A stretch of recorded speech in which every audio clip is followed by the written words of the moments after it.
Have you ever dreamed of owning a massive U.S. Navy ship? Imagine sailing the high seas on your own retired battleship or destroyer. But is this dream even possible? Well, the short answer is yes, but it's a lot more complicated than you might think. In today's video, we're diving deep into the question, can you actually buy a U.S. Navy ship? And if you can, what does it take to own one? Number 1. The legality of buying a Navy ship.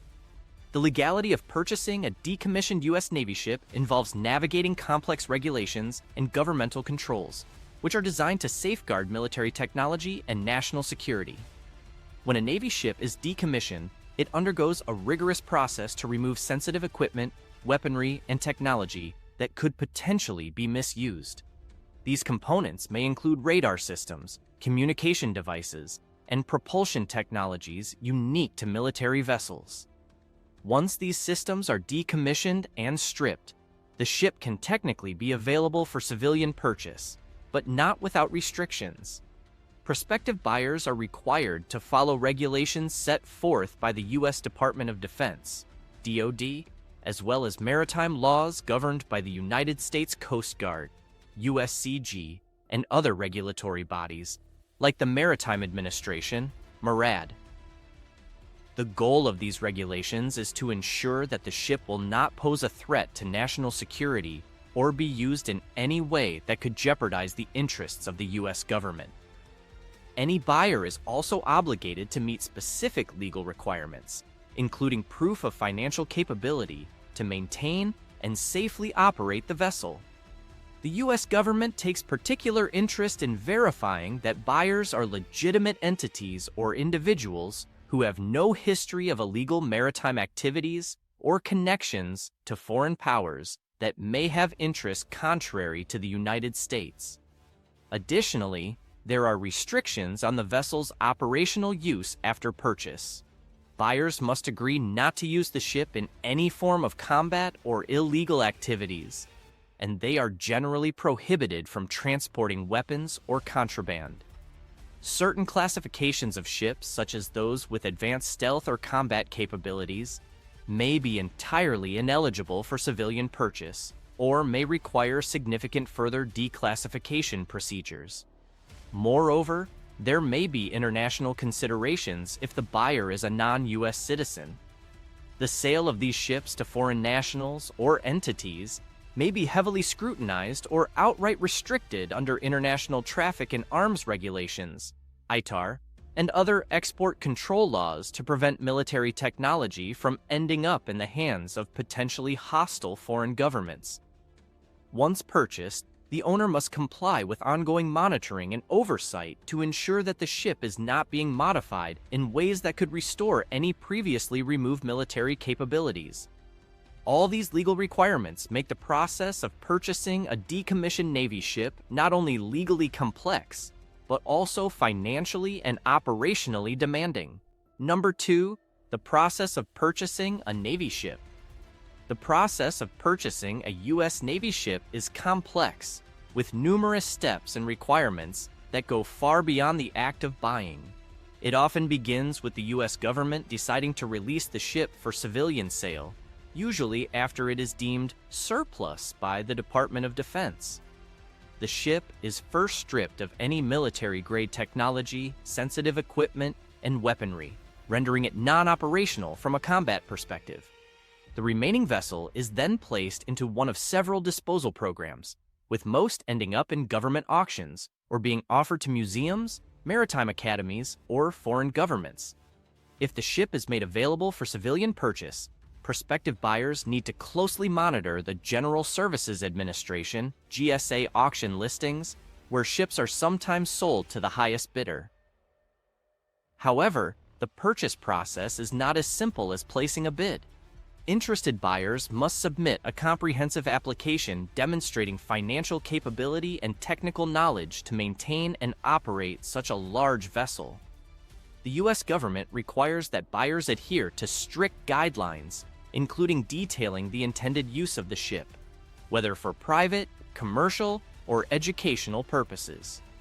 Buyers must also pass a thorough background check, which includes vetting for connections to any foreign entities or organizations that might pose a national security risk. Once the bid is successful, the buyer must navigate a number of additional bureaucratic hurdles, including registering the vessel with maritime authorities. Each state may have different registration requirements, which can include proving seaworthiness through inspections, ensuring the vessel meets environmental regulations, and even adhering to international maritime safety standards if the ship will be operated in international waters. The buyer is also responsible for arranging transportation, which might involve towing the vessel to its new location, an expensive and logistically complex process. Furthermore, financing the purchase is only the beginning. Securing insurance for such a unique vessel can be difficult and costly, requiring specialized maritime insurance brokers who understand the risks and maintenance needs of decommissioned military ships. Additionally, buyers must comply with environmental laws, especially concerning pollution controls, waste disposal, and potential fuel leaks, all of which are highly regulated by bodies like the U.S. Coast Guard and the Environmental Protection Agency, EPA. This entire process requires significant planning, financial investment, and expert knowledge to ensure that the vessel can be legally and safely operated as a civilian ship. Number 3, the cost of owning a Navy ship. Owning a decommissioned Navy ship can come with massive costs beyond just the initial purchase price, making it a significant financial commitment. Maintenance is one of the largest expenses, as these ships are designed to operate in extreme conditions and are built with complex systems that require constant care. Hull integrity must be monitored to prevent corrosion and leaks, especially since many decommissioned vessels have been exposed to harsh sea environments for years. The annual maintenance alone for a medium-sized vessel can range in the millions, as repairs often require specialized parts, which may no longer be in production, leading to custom fabrication. Staffing is another substantial cost. Navy ships require crews to handle navigation, engineering, safety, and general operations. Even a smaller vessel might need a crew of 10, 20 people, while larger ships like destroyers or carriers could require dozens to hundreds of personnel. Crew salaries, training, and benefits become a significant recurring expense, as each member must be properly licensed and experienced to handle a ship of such complexity. Additionally, a ship owner will likely need to employ a professional captain, marine engineers, and deckhands, all of whom have specific skill sets and must meet maritime regulations for the safe operation of the ship. Fuel consumption is another cost factor that should not be overlooked.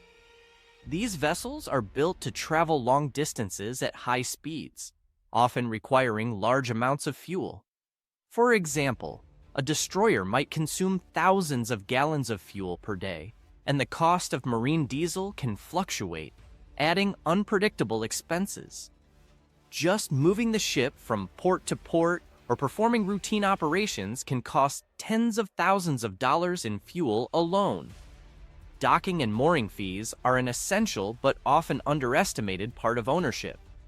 Finding a suitable place to dock such a large vessel can be challenging, as many standard marinas are not equipped to handle ships of this size. Docking fees vary by location, but in busy ports, they can range from several hundred to thousands of dollars per day. Long-term docking agreements might reduce costs, but they still represent a significant monthly expense, especially if the ship is kept in a prime, accessible location. Number 4. Who actually owns decommissioned Navy ships? Decommissioned Navy ships are owned by a variety of entities, each with different purposes and interests in these historic vessels. Maritime museums are some of the most prominent owners, turning these ships into floating exhibits. Ships like the USS Midway, USS Intrepid, and USS Hornet have been restored and opened to the public as museum ships, where they serve as educational centers and tourist attractions. These museums maintain the ships to preserve their historical significance and often invest heavily in their upkeep and restoration to ensure they are accessible to visitors, sometimes even hosting events or ceremonies aboard. In addition to museums, private collectors occasionally acquire decommissioned Navy ships. These are usually wealthy individuals or historical preservation foundations with a strong interest in naval history. Owning a retired warship is often a passion project, and these collectors invest significant resources into restoring and maintaining the ships. In some cases, these ships are displayed privately or turned into venues for themed events, such as weddings, film sets, or corporate gatherings, providing an unconventional use for these maritime giants. However, due to the substantial cost and responsibility involved in owning and maintaining a Navy ship, this type of ownership is quite rare. Some decommissioned ships are also transferred to nonprofit organizations, often with the goal of preserving maritime heritage. These organizations usually have ties to the Navy or veterans groups and are dedicated to maintaining the ship as a memorial or tribute to those who served aboard. In these cases, the ships may also serve educational purposes, teaching about naval operations, history, and the lives of those who served. These nonprofits are often supported through donations, grants, and volunteer efforts, making the preservation of these ships a community-driven endeavor. Another group of owners includes commercial entities that acquire smaller Navy vessels for business operations. For example, decommissioned patrol boats or other small ships might be repurposed for commercial fishing, cargo transportation, or even tourism, offering excursions or experiences at sea. These vessels are often extensively modified for their new roles, as they were originally designed for military purposes and may require significant work to make them functional for civilian use. In addition, some countries have agreements with the U.S. government to purchase decommissioned Navy ships for their own naval fleets. Through programs like the Foreign Military Sales, FMS, these ships are transferred to allied nations where they continue their service under a different flag. These transfers typically involve thorough vetting to ensure the vessels will not fall into the wrong hands, and are often accompanied by training and support to integrate the ships into the purchasing country's navy. A few decommissioned ships end up in the hands of ship-breaking companies. These companies specialize in scrapping the vessels for metal and other valuable materials. The process of dismantling a ship is highly regulated to minimize environmental impact and safety hazards, as large ships contain hazardous materials that must be properly handled. While this type of ownership is more about recycling materials than preservation, it plays a significant role in the life cycle of decommissioned naval vessels. Number 5. What about military surplus ships? Military surplus ships offer a more accessible way for civilians, private companies, and smaller governments to acquire vessels that were once used for military purposes. These ships are generally smaller than major Navy vessels, like aircraft carriers or destroyers, and include a range of different types, such as patrol boats, cutters, landing craft, and even former Coast Guard vessels. They are often decommissioned from active duty once their operational use has expired or they have been replaced by more advanced technology.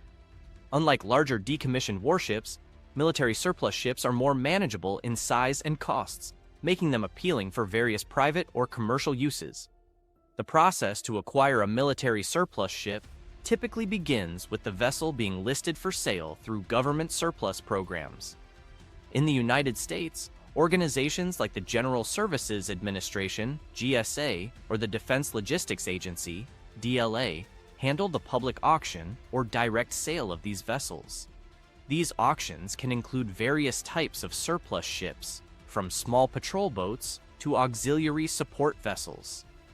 Buyers are often vetted to ensure they meet certain eligibility requirements, and the ships are stripped of all sensitive military technology before being sold, often leaving behind just the core structure and basic navigational equipment. Once acquired, surplus ships have a wide range of applications. Some buyers repurpose these vessels for commercial uses, such as fishing, tourism, or transportation. For instance, Patrol boats and fast response craft can be converted into fishing vessels or used for island hopping tours in coastal regions. Surplus landing craft, which were originally used to transport troops and equipment, have found new lives as utility vessels for transporting goods, vehicles, and materials between shorelines. In many cases, owners will modify the ships to meet civilian standards, adding commercial-grade navigation systems, additional accommodation spaces, or specialized equipment to suit their needs. Another common use for military surplus ships is within private maritime security operations. Surplus patrol boats, with their speed and durability, are particularly popular for use in anti-piracy operations, private maritime security companies, or coastal protection services. These vessels, originally built to withstand harsh maritime conditions, are repurposed to patrol private shipping lanes, escort valuable cargo, or provide security for offshore installations. Some nonprofit organizations and maritime enthusiasts purchase military surplus ships to preserve maritime history or conduct humanitarian missions. These ships can be restored and used for educational purposes, acting as floating classrooms to teach naval history, marine conservation, or seamanship skills. Humanitarian groups also use these vessels for disaster relief, medical missions, or search and rescue operations, as they are often designed to operate in difficult conditions and can reach remote or challenging areas.